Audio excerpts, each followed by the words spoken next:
दुनिया भर में कोरोना वायरस का कहर जारी है और अब तक 17.55 करोड़ से ज्यादा अफराद मुतासिर हो चुके हैं।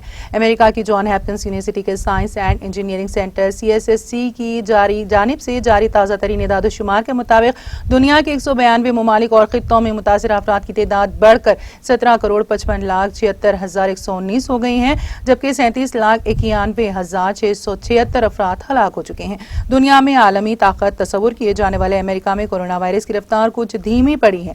यहाँ कोरोना मुतासिरीन की तादाद 3,34,57,378 हो गई है और इस वबा से 5,99,664 से ज्यादा अफराद लोकमा अजल बन चुके हैं। दुनिया में कोरोना मुतासिरीन के मामले में हिंदुस्तान दूसरे और हलाकतों के मामले में तीसरे नंबर पर है।